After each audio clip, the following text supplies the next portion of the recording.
It is the wish of many to serve humanity in a manner that leaves a positive, lasting impression. Today, we honor Rosa Parks, who has left a legacy for being a catalyst for change. We remember this woman and say, thank you, Rosa Parks. May we continue to walk in the path of duty. The Catalyst for Change Awards recognizes and honors individuals and institutions for their contributions as civil rights preneurs. The 2020 honorees are Ruby Friend Blackburn, first African American student to integrate Madison County School. Shonda Crutcher, founder and chief visionary officer of the American Senior Assistance Program and the Legacy Center. Shonda is Alabama's first certified geriatric case manager and first registered senior guardian to provide comprehensive services to the senior populations in the Tennessee Valley. Ole Conley, local civil rights historian and educator. Ms. Conley was instrumental in the preservation of Glenwood African American Cemetery. Angela Curry, founder of United Women of Color, a 501c3 organization that helps to create an inclusive community by building relationships and facilitating authentic connections to address our community's change. Congratulations to all of the award recipients. Thank you for your continued contributions to our community and for your dedication to being a catalyst for change. Hello, we're announcing the Rosa Parks Day Oratorical Contest. Healing the World with Optimism is this year's topic. The dates are January 26th and 27th at the Village of Promise, which is located at 2700 Fairbanks Street in Huntsville, Alabama. Participants will actually sign up for a time this year due to COVID. We'll have two categories, a middle school category for 5th through 8th graders and a high school category for 9th through 12th graders. Cash prizes will be awarded for 1st, 2nd, and 3rd place in both categories. Winners will present at our Rosa Parks Day celebration on her birthday, February 4th. Winners will also have the opportunity to compete in district, regional, and even national competitions with additional cash prizes and scholarships. Coaching and mentor opportunities are available prior to the event, thanks to the South Huntsville Optimist Club. So sign up to get all the details and get your packet. For planning purposes, because of COVID, we're asking all participants to register by December 22nd. You can do that by going to Dr. Parker at villageofpromise.org. Again, Dr. Parker at villageofpromise.org. We're very excited about this year's theme and this year's competition, and we look forward to many students across Huntsville to compete. It can be a public school student, a private school student, or homeschooled. The only thing you have to do is to send us an email with your name and your grade to drparker@villageofpromise.org. Once you're registered, you will receive a competition packet. One key component of this year's contest is we're asking participants to connect the aspects of Rosa Parks' life, her actions, her accomplishments to optimism and healing. We want you to be sure that that is interwoven in the speech. Again, we look forward to having all of you participate, and we're really excited about highlighting Rosa's beautiful life, her legacy, and how optimism can heal the world. Good afternoon and welcome to this wonderful and auspicious second annual Rosa Parks Day Commemoration program. I'm your co-host, Miss Erica Fox Washington, along with Nevaeh Eggleston. Hope you all are having a wonderful day. and excited about this wonderful program that we have installed and in store for you all today. We're going to go ahead and get started with our program. If my co-host Nevaeh will bring on our first guest, bringing you a wonderful musical selection. Nevaeh? Good evening. Victoria Jones is a singer, songwriter with a soulful blend of neo-soul, pop, and R&B. With works produced by 318 Productions, Miss Kenita Quiet Girl Rogers, and Grammy-nominated acts, Victoria continues to create edifying and uplifting experiences through music. Coming now to sing Live for Now, I present Huntsville's own Victoria Jones.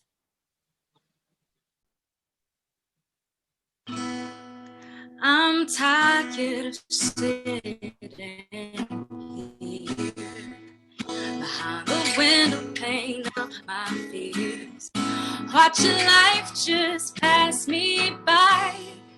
How I wanna take a trip outside, and then I hear a voice inside my head saying it's time to rise and live again. So I make my way to the light. Oh, I'm finally going outside, and I can feel the sun on my skin, and I can start to smile. Yeah, I'm coming up air, 'cause I ain't breathing a while. Yeah, yeah, I'm choosing to live for now. Oh, now I'm walking with a stride, with my head now lifted high, 'cause I know who I am inside, and I now have the wings to fly, and I can feel the sun, yeah, on my skin, and I can start to smile. Yeah, I'm coming up air, 'cause I ain't breathing a while. Yeah, yeah, I'm choosing to live for now.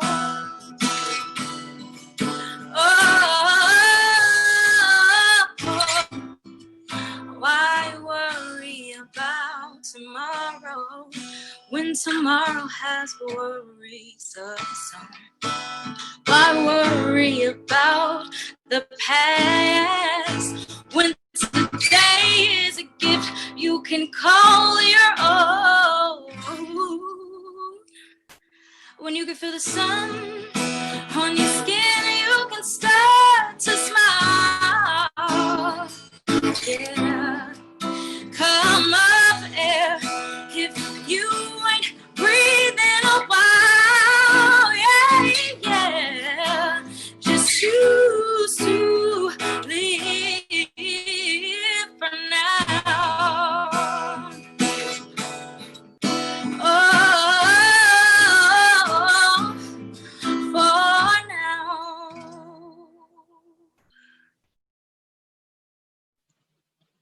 Thank you. Thank you so much, Victoria. It's beautiful. I love that. And it's truly what we need to do now, live for now and get out there and vote. But we'll get into that a little bit later. And we're going to hear more from Victoria. Thank you so much, so much. And again, you're just now tuning in. This is the Rosa Parks Day second annual commemoration of all that she did and the others in Montgomery with the Montgomery bus boycott, to have equality, to be able to just ride the bus in Montgomery, Alabama, the state of Alabama, and of course, the nation and worldwide. So we're going to now welcome Mr. Anthony Daniels, a former colleague of mine. He made history twice when he became the first Black person and the youngest official to hold the state legislature position. He is a husband, a father, a teacher, a politician, a proud member of Kappa Alpha Psi Fraternity Incorporated, and a two-time graduate of the best HBCU in the nation, the Alabama A&M University. Please welcome Alabama State Representative Anthony Daniels as he presents our very special guest this evening. Thank you, Erica. Thank you, Nevaeh, for hosting. Tonight's guest, Senator Cory Booker. Senator Booker has dedicated his life to fighting for those who have been left out, left behind, or left without a voice. Booker grew up in northern New Jersey and received his undergraduate degree from Stanford University. He was awarded a Rhodes Scholarship and went on to study at the University of Oxford and then Yale Law School, where he graduated in 1997. Instead of working for a corporate law firm, Booker moved to Newark after law school and started a nonprofit organization to provide legal services for low-income families, helping tenants take on slumlords. At the age of 29, Booker was elected to the Newark City Council, and then starting in 2006, Booker served as Newark's mayor for more than 7 years. During his tenure, the city entered the largest period of economic growth since the 1960s. Booker still lives in Newark, Central Ward today. As New Jersey's junior senator, Cory Booker has brought an innovative and consensus-building approach to tackling some of the most difficult problems facing New Jersey and our country. He has emerged as a national leader in an effort to fix our broken criminal justice system and to end mass incarceration, helping craft the most sweeping set of criminal justice reforms in a generation, the First Step Act, which became law in December of 2018. Booker sits on the Judiciary Committee and Foreign Relations Committee and the Environment and Public Works Committee. And the most recent piece of legislation that I'm proud of that Senator Booker is leading the efforts on is the Justice for Black Farmers Act of 2020. So without further ado, I introduce to some and present to others, Senator Cory Booker. I am so grateful for that generous introduction. I'm humbled by what you said. Wish my mom was on this Zoom to hear it. And it's just good to be with everybody virtually this afternoon. And I really want to thank Representative Hall and Representative Daniels for extending me this invitation to join you all at this very special event back into the great state of Alabama, where my family ancestry, in fact, behind me on the wall, I keep a big family tree. So many of the branches of my family go back home to Alabama. And so that's why it's especially good to be here with you today and to be here at a time that we honor Rosa Parks. She was truly, as the poet Maya Angelou says, a phenomenal woman. We know that December 1st marked the 65th anniversary of Rosa Parks' act of heroism and activism. And because of your work and your advocacy, it also marks the second year we've had the honor of coming together and joining to celebrate Rosa Parks Day.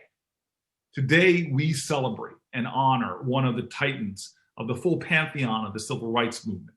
We celebrate the work of this civil rights activist whose creativity, whose courage, whose grit and guts and goodness, whose love and commitment truly changed the course of not just Montgomery's history, not just Alabama's history, but changed the course of our national history and the story of America. And so we honor the leadership of this woman whose courage inspired others to sustain an extraordinary movement. We actually, on this day, should acknowledge those folk, because we know that we are not here because of a set of individuals, but because of a courageous collective, people who pledged themselves to each other, who understood the words of Frederick Douglass that there is no struggle if there is no progress if there is no struggle. We know the struggles of our forefathers and foremothers who joined together in collective action to make the change. All of those who worked for 381 days through intimidation, through threats, every single day, crammed into carpools, walking miles and miles, who together made such sacrifice, showed that struggle so we could make progress. We honor what they did. We honor Rosa Parks. We honor the movement. And we know that to honor folk is to remember. that it's not just about kind words and saying things in grace and saying things in fancy language. The truth is, we honor not with our words, but we honor with our actions. We honor not just pausing in a moment like this, but by persisting in the work that is still to be done. Who are we now if we are just to rest upon the laurels gathered by those who came before? My parents raised me to understand that. My dad was always insisting. He's like, boy, don't walk around this house like you hit a triple. You were born on third base, young man. My father, I still remember, even after I graduated from the fancy schools that were so generously mentioned in my introduction, you know, Stanford, Oxford, Yale, and he looks at me, boy, you got more degrees in the month of July, but you ain't hot. Life ain't about the degrees you get. It's about the service you give. Every single one of us, we drink deeply from wells of freedom and liberty and opportunity that we did not dig. We drink deeply from those wells. We eat lavishly from banquet tables set by our ancestors. And the question today is, what will we do to prove worthy of those blessings that we cannot pay back? We must pay forward, because there are still historic injustices that we must face, wrongs that must be righted, pain and hurt in a time that still has too much wretched injustice. This horrible pandemic that we are in right now, it only reveals our unfinished business. A pandemic that's preying upon the injustices and inequities in our society, with African Americans losing their lives from this pandemic more than twice that of whites. We're seeing from Black businesses to Blacks in education, to children yearning to learn, we're seeing the disproportionate impacts that are being made manifest because we are still not a nation who has healed the divisions between us. And even before this pandemic, we still saw realities that are unacceptable to any nation that boasts of freedom and equality, that believes that we are a nation of liberty and justice for all, but yet we have a nation where we already lead industrial nations in maternal mortality, but Black women are dying almost 4 times the rate. We are a nation that has a criminal justice system where African Americans will be ground into it at disproportionate rates, even though they do not have disproportionate rates of criminality when it comes to drugs or drug crimes. We know Blacks get longer sentences and are less likely to benefit from services in prison that empower them to be successful. All throughout our country, from the issues facing the food system all the way to environmental injustices, we now know that the #1 indicator of whether you breathe clean air, drink clean water, or are exposed to toxins, the #1 indice that determine if you have those challenges is the color of your skin. And so this should be a day that we not just recognize the greatness of Rosa Parks, but commit ourselves to continuing the work, commit ourselves to fighting on, to making this nation live up to its promise, and continuing the struggle.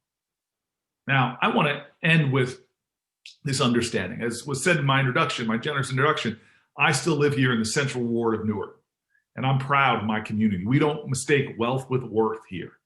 And in many ways, I feel like communities in Alabama, and I've visited since I've been a senator, from Uniontown to Tallahassee to even the great city of Montgomery. There are so many testimonies in communities of folks who have not forgotten from whence they came. I tell you, the spirit of Rosa Parks lives in people's hearts. And I had an incredible tenant leader in the projects that used to sit at the top of the street when I first moved to Newark and moved in with her. She was this amazing woman who, like Rosa Parks, never stopped fighting, never got tired. In fact, her son was murdered in the lobby of the building that I would eventually move into when I moved into the projects. She was one of these women who saw this unbelievable, unimaginable pain of having a child murdered. And I remember asking her, I'm like, why, Miss Jones, do you still live in Brick Towers after your son was murdered? You could live in so many other places. And she looked at me almost indignant with the question. She goes, why do I still live in Brick Towers? I go, yes, Miss Jones, why? She goes, why am I still in apartment 5A? And I said, yes, Miss Jones, why? And then she looked at me with a wry smile and she goes, why am I still the tenant president of these buildings? and have been since the day they were built. And they go, yes, Miss Jones, why? And she looks at me proudly and sticks out her chest and she goes, because I'm in charge of Homeland Security. And I just remembered that here's this woman. She's not waiting for a presidential appointment. She's not waiting for a cabinet position. She is assuming responsibility for her community, making it more beloved, making it more connected, doing the work in the grassroots. Well, I've relied on that and relied on women like her through my entire career, because this road ain't easy. As the poet Langston Hughes says, life ain't been a crystal stair for none of us. In fact, after I lost my first major election for mayor, it was 2002 that I took that loss. And in 2004, 2 years before I would run again and win, I was walking in the community and gunshots rang out. I'll never forget the awfulness of that moment, running up the hill with an off-duty police officer behind me and there seeing a teenager with bullet holes in his chest. I have no training in medicine, but I did everything I thought I could do to try to save this boy's life, throwing my hands into his bloody chest, trying to clear the foamy blood coming from his mouth so that maybe he would breathe. Breathe, please breathe, but he didn't. Eventually, I was shoved away by the paramedics who arrived, but I knew he had died right there. I felt his pulse end. And I just remember sitting on that grass full of that boy's blood, getting up, and I was numb and just finally walked home, got into my apartment at the top of these projects, and I had never felt so broken, and I never felt so angry. I remember trying to scrub this boy's blood off of my hands, and my hands shaking and filling with rage. Some of you all might know this. It's one of those moments you jump into a shower and you turn the water so hot that you're hoping that the pain on the outside might numb the pain on the inside. And I was so angry at this nation that says time and time again, millions of people swearing an oath that we will be a nation of liberty and justice for all. But yet every time I would see a Black child die in my city, the world would go on and not even stop to take notice of the carnage in communities like mine and across this country. I remember that night getting into bed thinking I was done, feeling blackness fill me, so angry, so hurt, so wounded, wanting to scream to the world. I got up the next morning and early in the morning and got into the elevator in the projects, came down into the lobby, just wanting to get out, wanting to run. And as I'm walking through that lobby, I remember that this is where Mrs. Jones' son was murdered. I got out into that courtyard between the two projects, and God had a plan, because the only other person in that early morning that was in that courtyard was Miss Virginia Jones. And I'll never forget, her back was to me, and almost as if she heard me screaming 100 feet underwater, just my inside screaming, she turns around and she sees me and our eyes meet, and she did the only thing I really needed in that moment. All this elderly African-American woman did was open her arms. And I ran across that courtyard. I'm a grown man now, 6'3", but I ran across that courtyard like a little boy running to his mama, and she hugged me and she held me. And then I started weeping. And I'll never forget the two words that she said to me. She just rubbed my back and said those two words over and over again. And they don't have to do with religion. They have to do with how we've gotten here. They have to do with the spirit of Ella Baker, the spirit of Mary McLeod Bethune, the spirit of Rosa Parks. She said those two words over, and I tell you, since then I've held on to those two words, since the toughest days when I would become mayor, to the hard days in Washington where I feel like I'm banging my head against implacable walls of resistance, just wanting someone to listen to the struggles of our country. The two words she said to me on that day, over and over again, was stay faithful, stay faithful, stay faithful.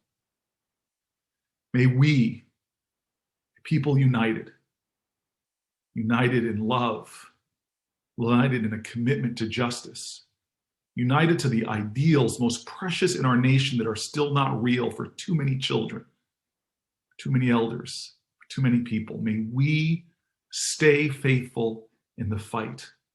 Show the fortitude, show the determination, demonstrate the faith through our works like Rosa Parks did. Then we honor her. Then we are indeed her living legacy. Thank you, everyone. God bless you. Thank you so much, Senator Cory Booker. We appreciate your passionate words with us this morning and this evening, and being bold about being active in our communities and being bold about our neighbors and everybody else, and stay faithful and staying the course. That is truly what it is all about. And it's wonderful to see you again. I had the honor to meet you in 2015 in Baton Rouge at the Southern Christian Leadership Conference National Convention. So it's good to see you in person, per se, and just glad that you are with us today. And thank you, Representative Anthony Daniels and Laura Hall, for taking the time to connect with Senator Booker to be with us today. Thank you so, so very much. We appreciate you truly. Thank you. Thank you. God bless everyone. Thank you. God bless you too. And as we're going to continue to be bold in Senator Booker's words, let's hear another wonderful musical selection from Victoria Jones as she sings Be Bold.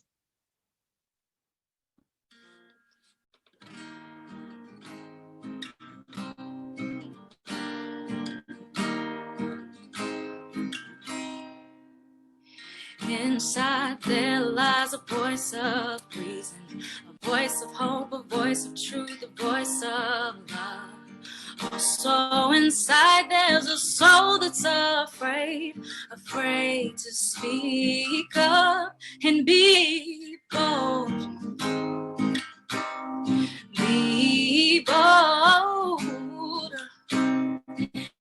Be bold. Be bold. Inside there lies a superhero, a conqueror of the world and all the seven seas. Also inside there's a soul that's afraid to be unique and be bold. Oh, be bold. Be bold, oh, be bold. Ooh, ooh,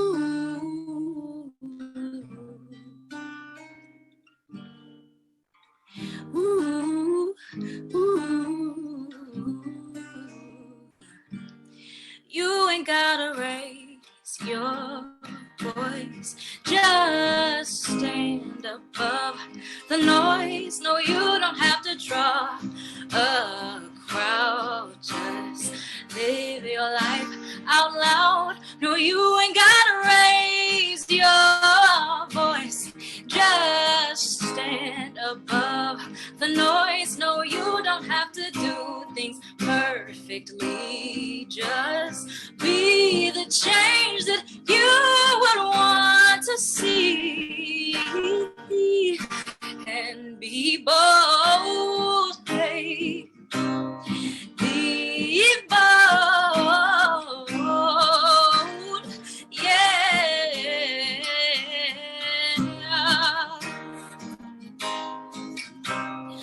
Bold.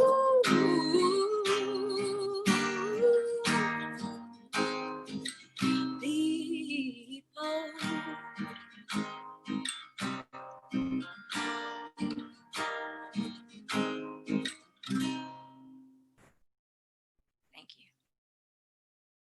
For that. Mr. David Pearson has been a media personality in Alabama and nationwide for more than 3 decades. His work has been featured on local radio, TV, and in newspapers, as well as nationally in USA Today, BlackAmericaWeb.com, NPR, and Message Magazine. David is a graduate of Oakwood University, which is a historically Black college, and a proud father of 1 son. Ladies and gentlemen, please welcome Mr. David Pearson. Thank you, Nevaeh, and it is a pleasure to be here today. I want to introduce to you now someone who is an award-winning author and historian who has agreed to be with us today, Dr. Danielle McGuire. Dr. McGuire's book, and I'm going to hold up a copy right here just so people can see it. Yeah, I think I've got it. Here it is. At the Dark End of the Street. That is the title of Dr. McGuire's critically acclaimed book. It's her first book, and it is an examination of how rape was used to terrorize Black women and their families during the Jim Crow era. It's a very powerful book. And as a part of examining this very crucial piece of history, Dr. McGuire also examined in some detail the life of Rosa Parks. And so that's why she's here with us today. And so without further ado, we're going to bring Dr. McGuire on. Dr. Danielle McGuire, thank you for joining us today for this very special celebration of Rosa Parks and her legacy.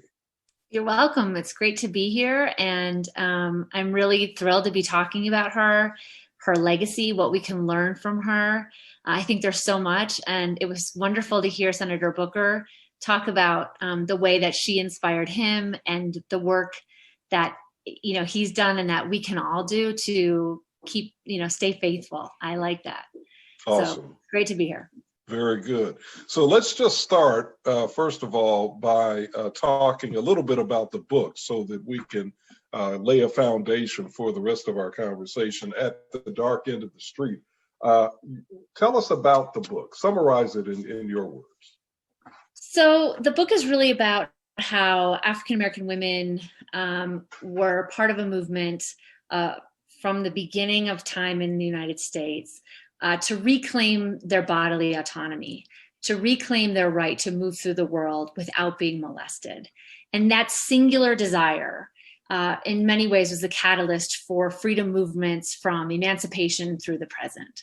And Rosa Parks is really at the center of that. And so the book really focuses on the civil rights era, 1940 to 1975. And it looks at the movements that we think we know, like the Montgomery bus boycott, and reframes it from the perspective of Black women and their fight for bodily integrity. And what led you to this topic? It's interesting. I was listening to a story about the Montgomery bus boycott on NPR about 20 years ago. And Reverend Solomon Say Sr. from Montgomery was being interviewed about the boycott. And he said that a woman named Gertrude Perkins had as much to do with the bus boycott as anyone on earth. And being a college student who thought she knew everything, I said, well, he's wrong. Obviously, it was Rosa Parks. And I thought, well, he was there and I wasn't. So maybe I have something to learn from him. So I started to do a little research and found out that Gertrude Perkins was a young Black woman who was kidnapped and raped by the Montgomery police, 2 white Montgomery police officers who were in uniform when they assaulted her. And the more I read about her case, which made even the white newspapers in Montgomery at the time, the more I realized that the Black community had rallied to her defense. And this was in 1949. And I thought, well, okay, that's a wild story, an important story that's left out of history books, but what does it have to do with the bus boycott? And that's really what got me asking questions about the boycott. What was the motivation for it? Who were the main actors? What were the daily lives of the women who really, made the movement possible in Montgomery? And what I came to find out was that the Gertrude Perkins case, along with a series of other cases in which white men assaulted Black women, were really the catalyst for community infrastructure of organizing by Black women on behalf of Black women's lives, to protect Black women in public spaces in particular, especially on the buses, which were sites of violence. And the Gertrude Perkins case fit into a continuum really of a 10-year struggle by Black women to get the ability to, ride the bus without being slapped, without being hit, without being talked down to, without being molested, both physically and emotionally. And in some ways, that research made me understand what Reverend Solomon Say was saying on that radio program, that Gertrude Perkins' case was a spark for a much larger community organizing, but it was part of a decades-long struggle by Black women, led by people like Rosa Parks and Joanne Robinson and members of the Women's Political Council, to really take back their bodies and gain the ability to move through the world freely. Your book not only brings to light that case, but you also brought to light another case that I think was very stunning and eye-opening for many of us, and that was the case of Recy Taylor. And Rosa Parks was actually involved in the investigation of that case for the NAACP. Can you tell us about that? Sure. So in 1944, Recy Taylor, an African-American woman from Abbeville, Alabama, she was walking home from a church revival when a carload of white men kidnapped her off the street, took her to the woods outside town, and gang raped her at gunpoint. When they dropped her off in the middle of town after that assault, and they told her if she told anyone, they would kill her. And of course, in 1944 in Alabama, that was a very credible threat. But Recy Taylor knew that what had happened to her was wrong, that she didn't deserve it. And so she told her father, she told her husband, and she told the local sheriff the details of what happened. She told them who the men were. It was a small town. Everybody knew everybody. She knew who they were. And a few days later, the phone rang at the NAACP offices in Montgomery. And someone answered and they said, okay, we'll send our very best detective. Well, that detective was Rosa Parks. It was 11 years before the Montgomery bus boycott. But Rosa Parks was already a seasoned activist. She joined the Montgomery NAACP in 1943 and was immediately named their secretary. And we often think of secretaries as, in very gendered terms, like someone who takes notes and files papers. But Rosa Parks was more like a field secretary. And in that sense, she was the person that the local group dispatched to cases like Recy Taylor's. And they would send Rosa Parks, and Rosa Parks would gather information. And that's exactly what she did. She went down to Abbeville. This is where her father was originally from. So she had people there. She was familiar with the area. And she met with Recy Taylor. She took Taylor's testimony and she carried it back to Montgomery, where she and the city's most radical activists, people who had been organized since the Scottsboro days, right? They created this thing called the Committee for Equal Justice for Mrs. Recy Taylor. And they reached out to all their contacts throughout the United States, in New York and California and Chicago and Detroit. And they launched a national campaign that the Chicago Defender said was equal to the justice movement that, the nation worldwide justice movement of the Scottsboro campaign. So Rosa Parks cuts her political teeth defending Recy Taylor from sexual assault. And it's that case that goes nationwide, even international, that allows her to, I think, advance in her radical activism, right? She's already connected to a network. Her grandfather was a Garveyite who taught her, the power of Black pride and self-defense. And so she takes those skills that she learned at her grandfather's knee and carried them into a much larger movement that we would come to, meet her in the Montgomery bus boycott. But she was really this incredible radical activist, detective for the NAACP for a decade before we meet her in Montgomery. What else do you think is missing, generally speaking, from the public's understanding of who Rosa Parks was? Oh, there's so much. I think we're still stuck in a narrative about Rosa Parks that has her trapped on the bus, sitting down forever, and even when she passed away, her eulogist, said she sat so we could stand. She didn't just sit. She devoted her entire life to racial justice, human dignity, and bodily integrity. Like I said, she's she lives with her grandparents when she's very young. Her grandfather instills in her ideas rooted in Black nationalism. She carries those ideas throughout her youth and is always defending herself, to the point where her grandparents are worried that she's gonna, get in trouble from the white people. Her grandmother said she acted biggity, But that's who she was. In her teens, she fought off a white man who tried to assault her when she was working as a nanny for a white family, and she wrote about it. And she said, I would never consent, never, never, never, and that this man would have to kill her before she would allow him to assault her body. I mean, those are not words that we associate with Rosa Parks, right? In the 1930s, she worked with her husband, Raymond Parks, on the Scottsboro defense. And they had a little shotgun house in Montgomery, and all the people would come meet there in these sort of furtive, secret meetings. And she wrote about it later, saying that all the men had guns, and she would sit out on the back porch with her knees to her chest, rocking, hoping that nothing would happen.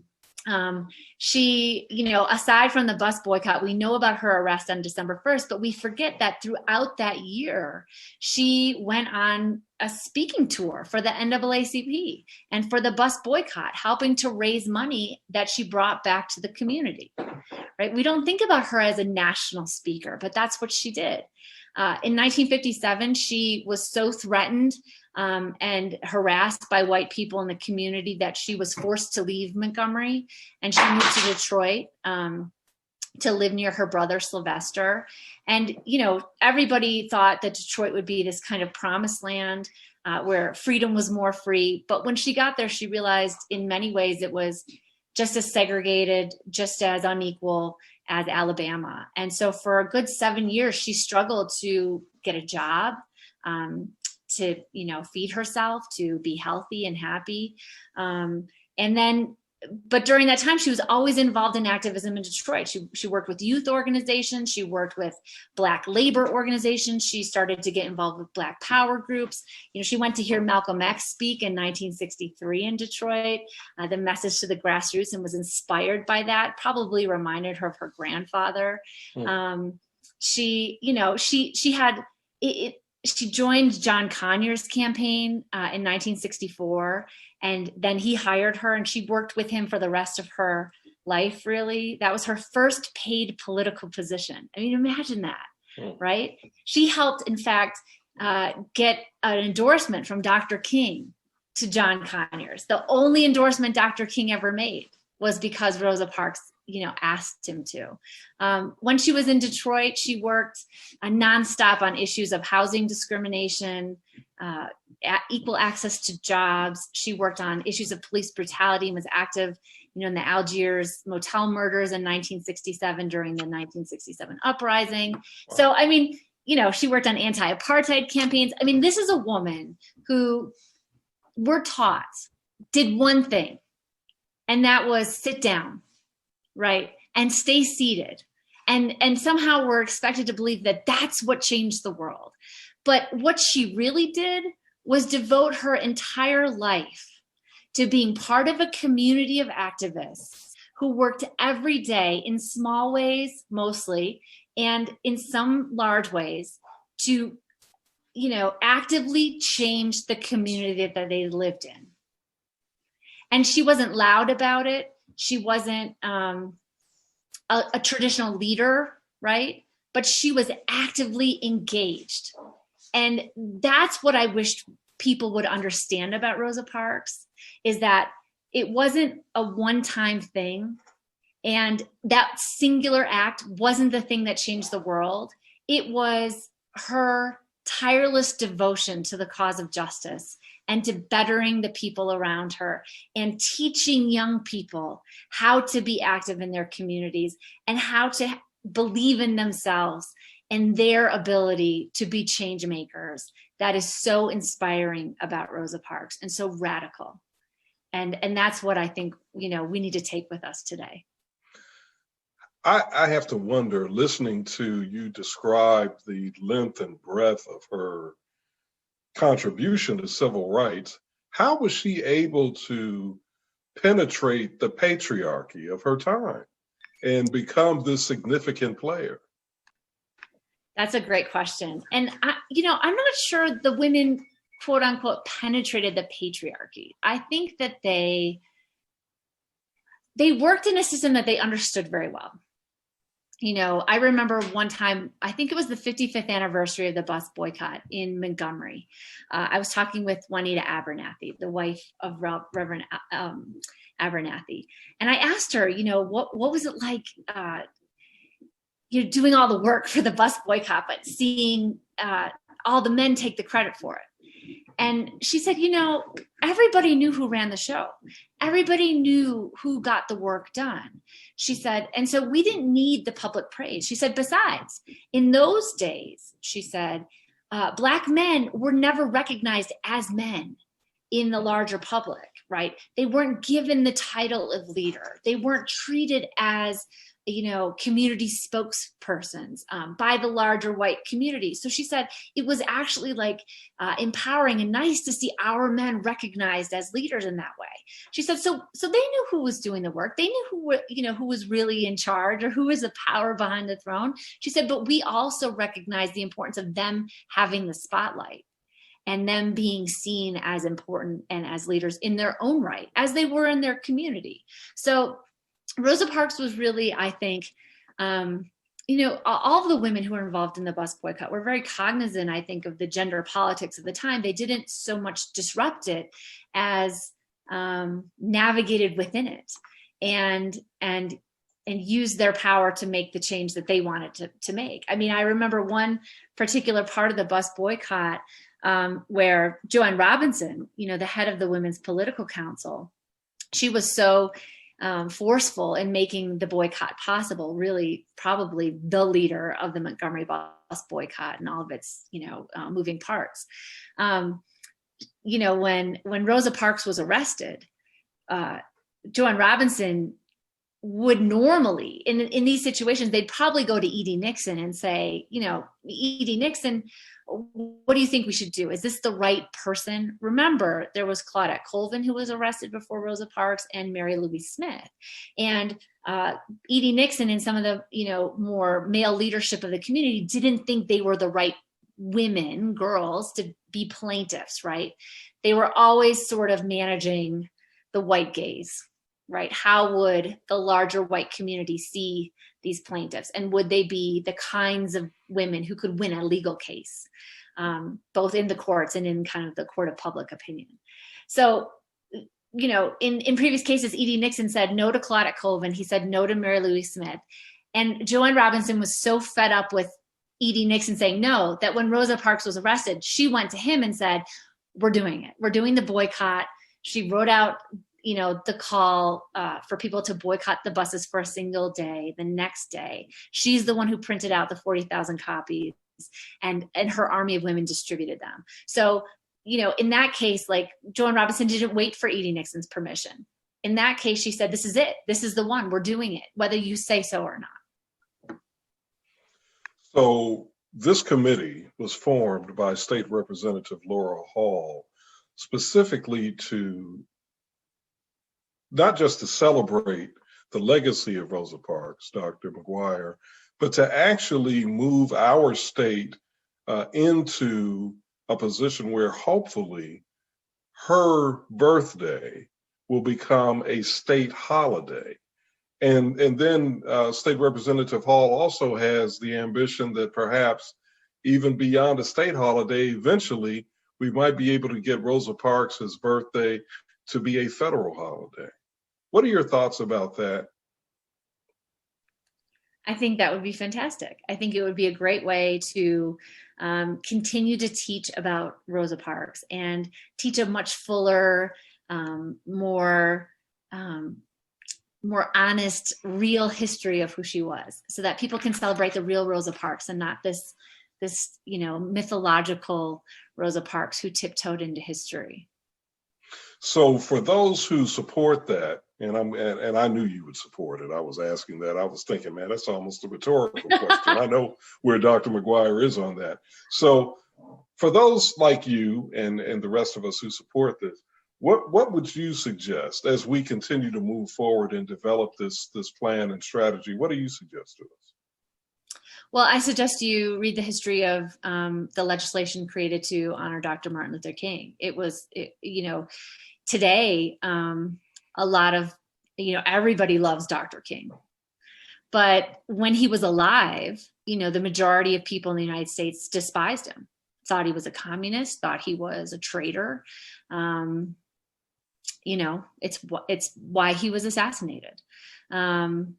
And getting a federal holiday for Dr. King was not easy. And a large portion of Republican and Democratic, Congress people were opposed to it. So I would, and I'm not an expert on that history in particular, but I would go back and look at the history and look at the strategy of passing that for a federal holiday and see if you can avoid some of the pitfalls and accentuate the positives and try to get it done. But, Rosa Parks is also one of those figures today, especially today, like Dr. King is, in that she is universally accepted, universally loved. Almost everybody in the United States knows a little bit about her story. She's not a person you need to educate the public about, in the sense that everyone knows who she was. But what we really need is to educate the public about her whole life, her whole history, because I think it's so much more empowering and motivating than, the narrow narrative of her on the bus. But that's also what might make it difficult. Maybe, but hopefully not. And I think however this dialogue continues and this plan continues, I think your book is an excellent resource. And again, I want to commend this to all of those who will be watching this stream. Dr. McGuire's book is titled At the Dark End of the Street. And I'm telling you, it is well written, an excellent read, a great piece of historical journalism. And I want to thank you for joining us today. Dr. Danielle McGuire is not only the author of this book, but she is known throughout the nation and even the world as an expert in this particular part of Black history. And are you still teaching at Wayne State? I'm not. Nope. I'm just writing full time and giving talks. Yep. Okay. Well, congratulations on that. And Dr. Danielle McGuire, I want to thank you for joining us today for this celebration.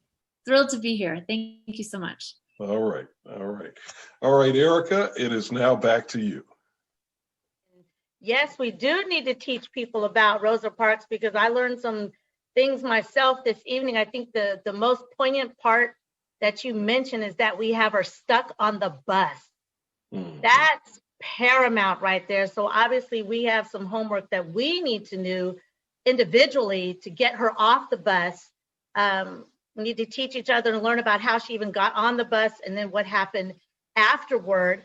And I really would like to ask Senator Booker, I see he's still there. I don't know if he's able to come on and go back to where he's talking about us being intentional in our communities and being bold.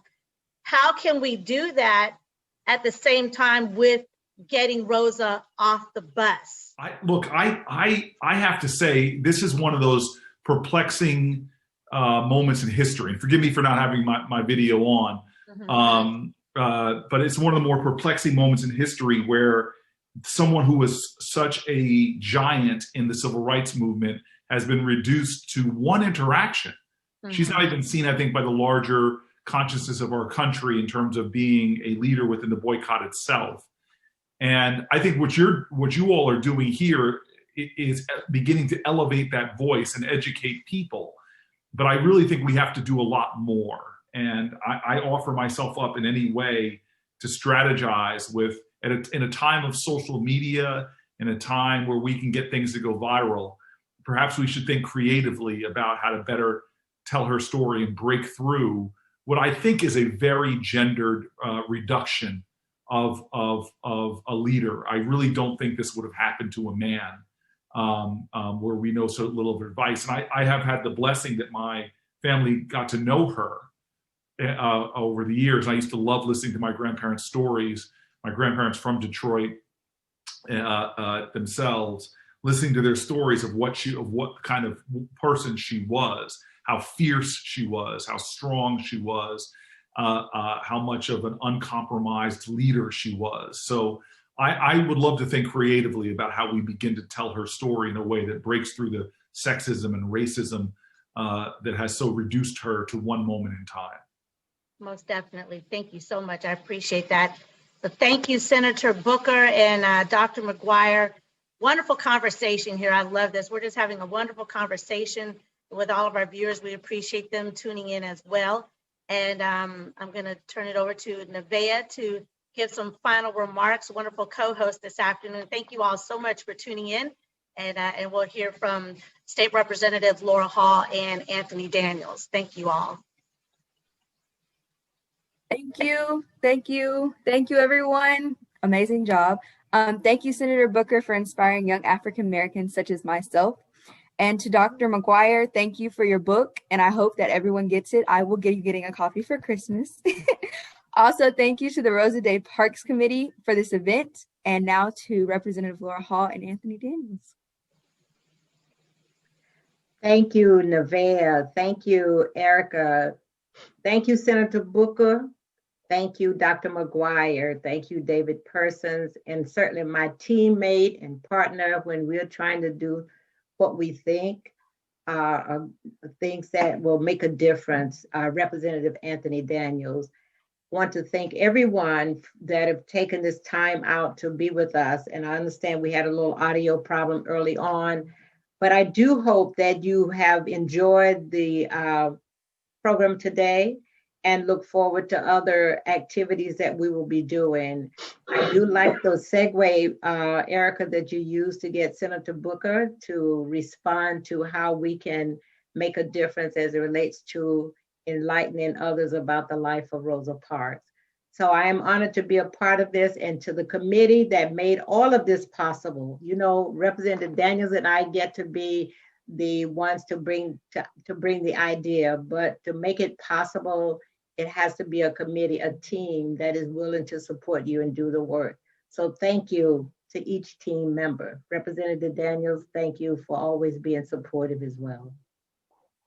Well, thank you, Representative Hall, but we know that none of this would be possible without your leadership and your vision of really taking it to our colleagues in Montgomery and helping them understand the importance of recognizing all of the work and the ground of the work that's been laid by Rosa Parks. And so I just want to thank you, and we should be commending you for really not stopping, you know, continuing and pushing and making certain that the voices in the halls of the State House and the State Senate heard you loud and clear. And so we want to really thank you for your leadership. You know, a lot of people say, you know, I would not be where I am without Representative Hall. And I say that all the time because the wisdom that she employed to me and really helped me navigate the political process has really helped me grow as a person and helped me become a better person, a better leader. So Representative Hall, we celebrate you and we honor you. I know that you don't like surprises and you don't like anyone to acknowledge you, but I just want you to know how much we care about you and I care about you and the work that you continue to do, and we love you. So I just want you to know that. And Senator Booker and Dr. McGuire, thank you for those wonderful presentations, and thank you to our hosts, our co-hosts, Nevaeh and Ms. Washington. Thank you guys for what you've done to make this event a success. And thanks to all of those individuals that are hosting watch parties out there on Facebook for sharing the information and really supporting these efforts, because they're important efforts. And it's important for our young people and all of our people to understand the work that has gone on before us, and that we stand on the shoulders of giants, and we can never forget that. So thank you guys for that, and thank you, David, for always answering to the call, and the entire committee for the work that you guys do. Even when many of us are absent, you guys are staying the course. And so I just want to personally thank you guys for that, and let you know how much we appreciate you. And if we could do anything to really show our appreciation, we certainly want to do that. But I just want to thank you guys from the bottom of my heart. But you know, this is a moment where all of us understand and have heard from the speakers about the work of Rosa Parks. But Rosa Parks' work should not be in vain. It's a responsibility for all of us to continue to carry the mantle. Representative Hall is carrying the mantle, and she's demonstrating that, and she continues to demonstrate that. But others in our community must do the same. And so thank you guys for listening. And I know that we will be a better place, a better community, a better state, and a better nation because of leaders like the ones that are on this Zoom tonight. And so without further ado, I'd like to turn it back over to our co-host, Ms. Fox and Ms. Navaya Eccleston, to continue our program. Thank you. Thank you, Representative Daniels and Representative Hall. Appreciate both of you. Wonderful program and all the participants. And thank you to everybody who's tuned in on Facebook Live. And again, as Representative Daniels said, we appreciate you all sharing our live feeds. And we have work to do. We've got a lot of work to do. So as I like to say, please make sure you keep your boots on the ground and your voices in the air. Nevaeh? I just want to say thank you to everyone who invited me, and I can't wait for the future. Thank you all so much. Please have a wonderful evening. Bye, everybody.